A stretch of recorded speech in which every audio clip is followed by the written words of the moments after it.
Saludos queridos amigos, queridos hermanos, hoy es 24 de diciembre del año 2020.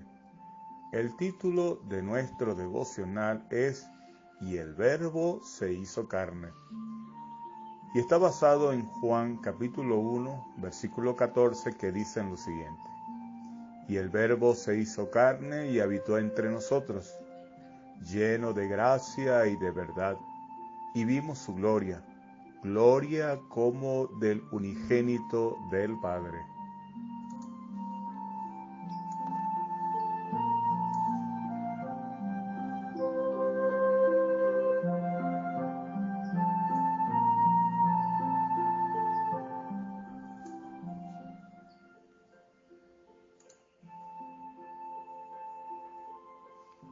¿Quién es el Verbo?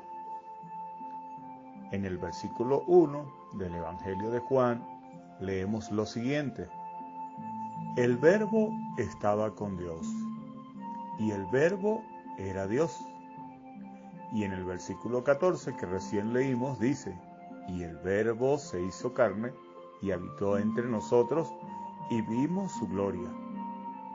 El Verbo se hizo carne y habitó entre nosotros, sin renunciar a cualquiera de su gloria santa y eterna y divina. Juan quiere que entendamos que Jesús es Dios hecho hombre, es Dios en carne humana. Mateo y Lucas nos dan las características históricas y Juan nos da los elementos celestiales y las características sobrenaturales del Hijo de Dios. El mensaje es acerca de la deidad, la divinidad de Cristo. En estas pocas palabras, "y el Verbo se hizo carne", vemos el resumen de la declaración de la encarnación. Dios se hace hombre. El Eterno se hizo finito. El Eterno entró en el tiempo, en la historia. Lo invisible se hizo visible. El verbo en griego significa logos, y a la mente griega, logos era la fuerza más poderosa del universo. Era poder creador, fuente de sabiduría, conocimiento, inteligencia. Y Juan estaba diciendo que es una persona y se hizo hombre. Dios que vino al mundo a través del niño Jesús. Para el judío, la palabra tenía un significado aún mucho más, ya que la palabra del Señor era muy familiar para ellos. La palabra del Señor era Dios simplemente revelando su persona, su carácter, su voluntad, su sabiduría, su verdad. Juan está diciendo que la revelación de Dios y la manifestación de Dios, la palabra, ahora se ha encarnado. La expresión de la naturaleza de Dios, la voluntad, la sabiduría, la verdad está encarnada. Es por eso que en Hebreos 1 leemos: "Dios, habiendo hablado muchas veces y de muchas maneras en otro tiempo, en estos últimos días nos ha hablado por el Hijo".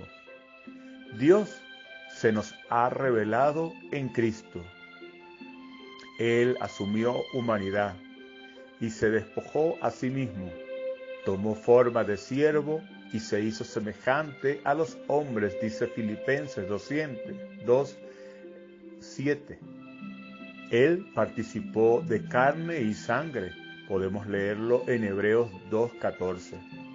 Y Él vivió entre nosotros durante 33 años. No solo habla Juan de la preexistencia de Cristo, pero él habla de la coexistencia de Cristo.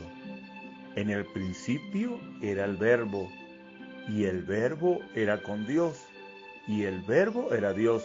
Juan 1:1. Él es a la vez con Dios y es Dios.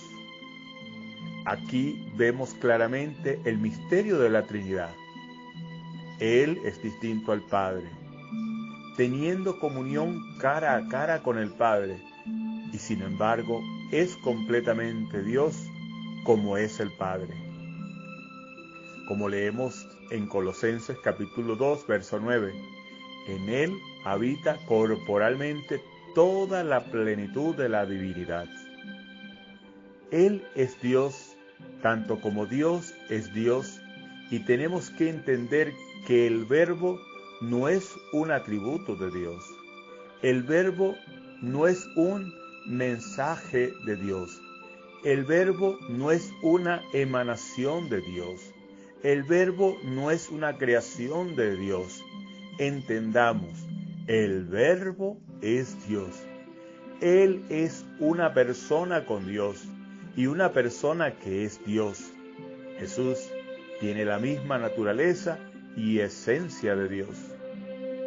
Cuando pensamos en el nacimiento de Jesús, nos damos cuenta de que Dios mismo, Dios el Hijo, que estaba eternamente con Dios antes de que algo siquiera llegara a existir, es el que vino a esta tierra para restaurar la relación que Adán rompió en el jardín del Edén.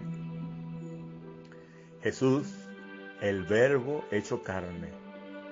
Él era la luz que vino al mundo y Él ilumina a todo hombre que lo busca y lo encuentra.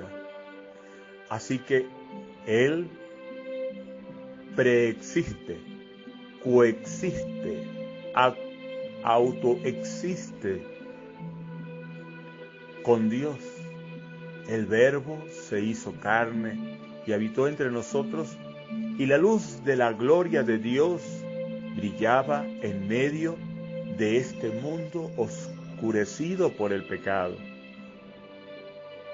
El Verbo no es solo el creador del mundo material, sino también del reino espiritual. El Verbo hecho carne habitó entre nosotros, murió por nosotros y resucitó por nosotros para proveer el perdón de los pecados y la salvación y la vida eterna. Cuando lo aceptamos como nuestro Salvador y lo hacemos el Señor de nuestra vida, nos convertimos en su Hijo, en una nueva creación, creados en Cristo Jesús para buenas obras, tal como podemos leer en Efesios capítulo 2, versículo 10. Que la verdad de la palabra de Dios capture cada corazón hasta el punto de que atesoremos el nombre del Señor Jesús, la plenitud de quien Él es y lo que Él hizo por nosotros. Vamos a orar. Gracias, Jesús, por el don de la vida eterna. Gracias, oh Jesús, Verbo hecho carne, Dios que ha venido a habitar entre nosotros, Dios eterno. Simple y llanamente, Señor, esta verdad es tan grande que nuestra mente poco la puede alcanzar, pero nos damos cuenta de que es una verdad y una realidad tremenda para todos nosotros los que creemos en ti. Oh Dios y Padre eterno, te damos gracias porque nos has dado a tu Hijo, nuestro Señor, nuestro Salvador. Gracias por esa primera Navidad en la cual el Verbo se hizo carne y ha habitado entre nosotros. Gracias, Jesús, Hijo de Dios, Dios hecho carne. Amén. Quiero desearle a todos ustedes una feliz Navidad, que Dios los bendiga, que Dios los guarde, Nos encontramos en la próxima oportunidad, si así el Señor lo permite. Hasta entonces.